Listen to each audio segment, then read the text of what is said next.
तेरे जाप के बिना चले ये सांस किस तरह। मेरा कर्म तू ही जाने, क्या बुरा है क्या भला।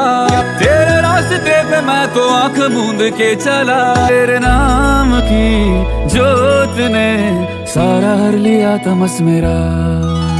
नमो नमो जी शंकरा, भोलेनाथ शंकरा, जय त्रिलोकनाथ शंभु हे शिवाय शंकरा। ज्योतिष में श्रद्धा, आस्था और विश्वास रखने वाले सभी दर्शकों का मेरे इस YouTube चैनल ज्योतिष सतह ज्ञान सागर में आप सबका हार्दिक स्वागत करती हूँ।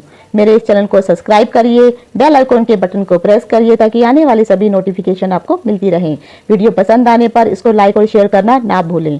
वीडियो को देखने के लिए आप सभी का तहे दिल से शुक्रिया। मैं अभी तक आपको नक्षत्रों का जो वर्गीकरण है कुल मिलाकर के, जैसे मैंने कहा है कि ये 6 या 7 प्रकार के होते हैं, जिसमें से मैं आपको अभी तक 3 प्रकार के वर्गीकरण के बारे में बता चुकी हूँ। और इन वर्गीकरण के आधार पर अगर आप किसी भी प्रकार का कोई भी कार्य करते हैं तो उसमें आपको सफलता अवश्य प्राप्त होती है। इन चीज़ों की जानकारी मैंने आपको पिछले वीडियो में दी गई हुई है। अगर आपने वो वीडियो नहीं देखे हैं तो उन वीडियो को ज़रूर देखिए। डिस्क्रिप्शन बॉक्स में मैं उनका लिंक दे दूँगी, क्योंकि ये जो मैंने नक्षत्रों के आधार पर, यकीन मानिए अगर आप नक्षत्रों को ही प्राथमिकता देते हैं ग्रहों के साथ साथ, तो आपका जो भी कार्य होगा उस कार्य में आपको सफलता ही प्राप्त होगी। मैं एक छोटा सा आपको एक एग्जांपल देना चाहती हूँ। एक बार की बात है, हालांकि अगर ये सबको पता है कि बृहस्पति जो देवताओं के गुरु हैं वो भी बहुत ही अच्छे ज्योतिषी हुआ करते हैं और ज्योतिषी हैं भी। साथ ही साथ बृहस्पति क्योंकि देवताओं के गुरु हैं, तो एक बार इंद्रदेव ने बहुत ही अच्छा एक राजमहल बनाया और उस राजमहल के बाहर एक बहुत अच्छा बागीचा या गार्डन बनाया। जब वो गार्डन बन चुका था तो उसका उद्घाटन होना था, तो बृहस्पति जी को इंद्र जी ने बोला कि आप एक अच्छा सा मुहूर्त निकालिए ताकि मैं इस जो मेरा जो गार्डन है, जो बागीचा है, इसका मैं उद्घाटन कर सकूं। तो बृहस्पति जी ने वो एक अच्छा सा मुहूर्त निकाला और मुहूर्त निकालने के बाद वो इंद्रदेव को दिया और उस दिन के अनुसार उन्होंने उस बागीचे का उद्घाटन भी किया। जब उद्घाटन हो गया तो कुछ दिन तो ठीक चलता रहा, लेकिन कुछ समय पश्चात अचानक ही उस बागीचे में बहुत बुरी तरह से आग लग गई।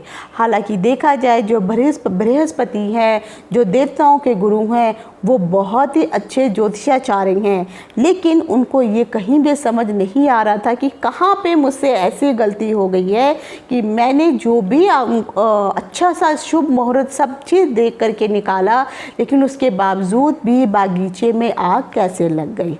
तो अब वो बड़े परेशान थे और फिर वो राक्षसों के गुरु शुक्राचार्य के पास गए, और शुक्राचार्य भी बहुत ही अच्छे ज्योतिषी हैं। तब जब उन्होंने शुक्राचार्य के सामने अपने मन की बात रखी कि मुझे नहीं समझ में आ रहा है कि इसके पीछे का कारण क्या है, मैंने सब कुछ देखा और फिर उसके बाद ही ये मुहूर्त को निकाल करके इंद्र जी को दिया था। जब शुक्राचार्य जी ने उस पूरे मुहूर्त की जब कैलकुलेशन की, तब उनका कहना था कि आपने जो भी मुहूर्त निकाला है ये मुहूर्त तो सही है, लेकिन इसके अंतर्गत जो भी आपने नक्षत्र देखा है ये नक्षत्र शुभ नहीं था, क्योंकि वो जो नक्षत्र था वो अग्निकारक नक्षत्र था, जिसके कारण कुछ समय बाद जो है बागीचे में आग लग गई। तो अब आप समझे कि सब कुछ देखने के बाद अगर आप नक्षत्रों का आधार नहीं समझ पाएंगे, वर्गीकरण नहीं कर पाएंगे, उसके अनुसार अगर आप कार्य नहीं करेंगे, आप कितना भी शुभ मुहूर्त निकालिए, बाद में आपको परेशानी ही परेशानी होती है। तो आज मैं नक्षत्रों के वर्गीकरण में तीसरा आधार लेकर आई हूँ, जो होगा लोचन, अर्थात नेत्रों के आधार पर नक्षत्रों का वर्गीकरण। ये क्या होता है, कौन कौन से नक्षत्र इसमें आते हैं और इन नक्षत्रों में आप क्या शुभ या अशुभ कार्य कर सकते हैं, कौन से कार्य नहीं करने चाहिए। तो इन्हीं सभी की जानकारी लेकर के मैं डिम्पल शांडिल्या ज्योतिष सतह ज्ञान सागर के माध्यम से अपने सभी नए और पुराने दर्शकों का हार्दिक स्वागत करती हूँ। नमस्कार। लोचन अर्थात नेत्र। क्योंकि जो नेत्र है ये ही इस पूरी दुनिया को देखते हैं। तो नेत्र के आधार पर भी 27 नक्षत्रों का भी वर्गीकरण किया गया है। और यकीन मानिए जो मैंने अभी तक आपको 3 वर्गीकरण बता चुकी हूँ उनको आप नोट करके रखिए, आपको ये आगे बहुत काम आने वाले हैं।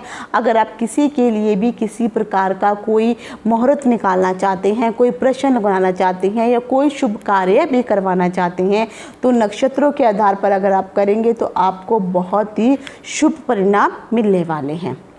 नेत्र के आधार पर नक्षत्रों को भी जो है अलग अलग प्रकार से बांटा गया है, जिसमें से सबसे पहले आता है अंधाक्ष या अंधलोचन नक्षत्र। इसे अंधाक्ष या अंधलोचन नक्षत्र इसलिए कहा जाता है क्योंकि ये जो नक्षत्र होते हैं ये अंधे होते हैं। इसमें जो नक्षत्र आते हैं जिसमें रोहिणी, पुष्य, उत्तरा फाल्गुनी, विशाखा, पूर्वाषाढ़ा, धनिष्ठा, रेवती, कुल मिलाकर के देखा जाए तो ये 7 नक्षत्र होते हैं। इन्हें अंध नक्षत्र की संज्ञा दी गई है। इन नक्षत्रों में अगर मान लीजिए आपकी कोई वस्तु गुम हो गई है, चोरी हो गई है या ढूंढ रहे और मिल नहीं रही है और उस समय आपको करना, क्योंकि अब आप ये सोचोगे कि हमें कैसे पता चलेगा कि हमारी जो वस्तु है वो कौन से समय में गुम हुई है। तो जिस वक्त भी आप वो वस्तु खोज रहे हो और खोजते समय आपने उस वस्तु को ढूंढा लेकिन वो वस्तु मिल नहीं रही है, तब आप जो है पंचांग खोल करके देखिए कि वो जो समय है उस समय चंद्रमा कहाँ पर है और कौन से नक्षत्र में विचरण कर रहा है, उसके आधार पर आपको उसका सटीक फल प्राप्त हो जाएगा। तो मैंने जो अभी आपको 7 नक्षत्र बताए हैं, अगर ये 7 नक्षत्र यहाँ पर उन 7 नक्षत्रों के बीच में अगर आप वो ढूंढ रहे हैं या आपको वो चीज वस्तु याद आती है और उस समय ये 7 में से कोई भी एक नक्षत्र अगर पड़ रहा है तो यकीन मानिए आपकी जो भी कीमती वस्तु गुम हो गई है, खो गई है, तो वो शीघ्र ही मिलेगी। और साथ ही साथ ये जो वस्तु अगर आपको मिलेगी तो पूरब दिशा की तरफ आपको ये वस्तु प्राप्त होगी। तो इसका मतलब आपने वो वस्तु जो है पूरब दिशा में रख दी है या पूरब दिशा में गिर गई है या भूल गए हैं तो आपको ये वहाँ पर अवश्य मिल जाएगी। उसके बाद नंबर 2 पर आता है जिसे हम कहते हैं मंदाक्ष या मंदलोचन नक्षत्र। मंदाक्ष या मंदलोचन नक्षत्र के अंतर्गत भी कुल मिलाकर के 7 नक्षत्र आते हैं, जिसमें से है अश्वनी, मृगशिरा, आश्लेषा, हस्त, अनुराधा, उत्तराषाढ़ा और सतभिषा। ये 7 के 7 नक्षत्र हैं। इनको हम मंदाक्ष या मंदलोचन कहते हैं। इस समय इन नक्षत्रों में अगर मान लीजिए आपकी कोई भी वस्तु अगर गुम गई है, खो गई है, तो वो वस्तु आपको मिलेगी भी और साथ ही साथ वो 2 दिशाओं में आपको मिल सकती है। पहली दिशा हो सकती है कि या तो वो वस्तु आपको उत्तर दिशा में मिलेगी या फिर वो दक्षिण दिशा की तरफ आपको वो वस्तु पड़ी हुई मिल जाएगी। अगर गुम भी हो गई है और चोरी भी हो गई है तो अगर आप पुलिस स्टेशन में रिपोर्ट भी करवाते हैं और उस दिशा की तरफ अगर आप जा कर के भी अगर उस वस्तु को ढूंढने की कोशिश करते हैं तो यकीन मानिए आपको वो वस्तु इन दोनों दिशाओं में से किसी एक दिशा में अवश्य मिल जाएगी। उसके बाद जो तीसरे नक्षत्र आते हैं इसे हम कहते हैं मध्याक्ष या मध्यलोचन नक्षत्र। इन नक्षत्रों के अंतर्गत आते हैं भरणी, आद्रा, मघा, चित्रा, ज्येष्ठा, पूर्व भाद्रपद और अभिजीत नक्षत्र। ये भी कुल मिलाकर के देखा जाए तो 7 नक्षत्र होते हैं। इन 7 नक्षत्र में अभिजीत नक्षत्रों को भी मैंने कैलकुलेट किया है। इन नक्षत्रों को जो है मध्यलोचन नक्षत्र कहते हैं। अगर इसमें आपकी कोई भी वस्तु गुम हो गई है, खो गई है या चोरी हो गई है तब भी इस वस्तु की जानकारी तो आपको मिल जाएगी कि हाँ ये वस्तु कहाँ पर है, किसके पास है, लेकिन ये वस्तु कितनी भी कोशिश कर लेंगे आपको ये वस्तु वापस मिल ही नहीं पाएगी। ये पता है कि ये वस्तु उस व्यक्ति के पास है, वो जो मेरी खोई हुई वस्तु है उसके पास ये है, लेकिन आप उस चीज़ को प्रूफ नहीं कर पाएंगे या कोई ऐसे कारण हो जाएंगे कि चाहते हुए भी आप उस वस्तु को वापस प्राप्त नहीं कर सकते हैं। उसके बाद आते हैं सुलोचन नक्षत्र, जो आँखों के आधार पर जैसे मैंने कहा है, सुलोचन जो नक्षत्र होते हैं इसके अंतर्गत नक्षत्र आते हैं कृत्तिका, पुनर्वसु, पूर्वा फाल्गुनी, स्वाति, मूल, श्रवण, उत्तर भाद्रपद। ये भी कुल मिलाकर के देखे जाए तो 7 नक्षत्र होते हैं। और इन 7 नक्षत्रों को जो है, जैसे मैंने कहा कि सुलोचन नक्षत्र कहते हैं।